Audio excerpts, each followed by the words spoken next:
అందుకంటే కాన్ఫిడెన్స్ చాలా ముఖ్యం అంట. మనం ఏ పని చేసినా ఆత్మవిశ్వాసం, సెల్ఫ్ కాన్ఫిడెన్స్. అప్పుడు ఆటోమేటిక్గా నీకు సక్సెస్ ఎక్కువ ఉంటుంది.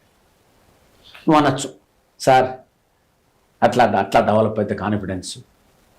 దానికి రకరకాలు ఉంటాయి. మేమేం చదువుతామంటే కష్టమైన పనులు కానీ ముందు ఈజీ పనులు చేయమంటాం. ఇప్పుడు దాంతో కొద్దిగా సక్సెస్ అవుతావు, కాన్ఫిడెన్స్ వస్తుంది. అట్లానే ఎక్కడైతే నువ్వు పని చేస్తున్నావో దాన్ని ఎప్పుడు ఇంప్రూవ్ చేసుకోమంటామంట. ఇప్పుడు if you don't upgrade your skills, that means you are downgrading your self.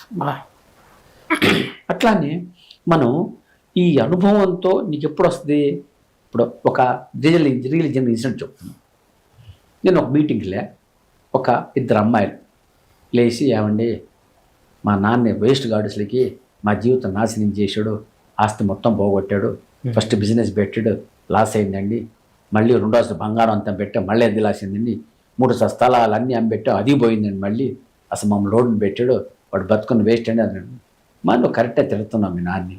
First sorry loss అయింది, ఏమైనా చేసుకున్నారు, రెండోసారి లాస్ అయింది, లాస్ నుంచి నేర్చుకున్నారా, ఎక్కడ తప్పులు చేస్తున్నారు, మీ స్ట్రాటజీ బాగలేదా, మీ దాన్ని ఏమంటారు, మీ వర్కర్స్ చీటింగ్ ఏం చేస్తున్నారా, మీరు సరిగ్గా ఆ కొట్లో కూర్చోకుండా ఇంకోటి మీరు వెళ్తున్నారా, అసలు ఏమి ఎక్కడ తప్పులు, మీ స్టాక్స్ మెయింటైన్ చేస్తున్నారా అంటే ఇవన్నీ అనాలిసిస్ చేసుకోవాలి. ఇప్పుడు ఎప్పుడు నోబడి బై బర్త్ సక్సెస్ కాదు, nobody lines by birth also. ఎప్పుడైతే నేను అనలైజ్ చేసుకుంటా, పెద్దవాళ్ళతో ఇంటరాక్ట్ అవుతా, ఆ లైన్లో ఎక్స్పర్ట్స్తో డిస్కస్ చేసుకుంటా, ఈ అనుభవం నేర్చుకుంటా ఉంటాను. అందులో బ్యాడ్ జడ్జిమెంట్తో ఎక్స్పీరియన్స్ అవుతుంది అనమాట. అట్లానే మీరు ఎగ్జాంపుల్ చెబుతారు, ఒక ఎక్స్పీరియన్స్, ఒక నిజంగా దాని స్టోరీ చెప్తారు. ఒక కుర్రవాడు జాబ్ కోసం వెళ్తాడు ఒక పెద్ద పబ్లిషర్ ఆఫీస్కి.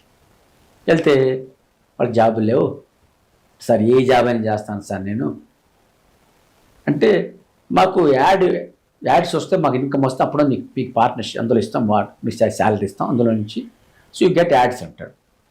సార్ అయితే నాకు ఇప్పుడు దాకా మీ దగ్గర మీరు ట్రై చేసిన ఎవరు సక్సెస్ కానీ ఉన్నారా అంటే, ఓ 15 మంది ఉన్నారు, వాళ్ళ నెంబర్లు ఇస్తారా సార్ అంటాడు. వాళ్ళకి మేము ట్రై చేయండి, మీకు నాకేమంటే సార్ అంటాడు. పోతాడు. ఆ 15 మంది ఫస్ట్ ఫోన్లు కొడతా ఉంటాడు, డైలీ 4-5 సార్లు. ఫస్ట్ 10 రోజుల తర్వాత ఇద్దరు రమ్మంటారు, వెళ్తారు. వెళ్ళి వాడికి చెప్తాడు, సార్ అందరికన్నా మార్కెట్ తక్కువ ఇస్తున్నాను, మీరు చూడండి, చాలా నామినల్ ఉంటుంది, మీ సర్క్యులేషన్ పెరుగుద్ది. అలా చిన్న చిన్న చిన్న మాటలు చెప్పుకుంటా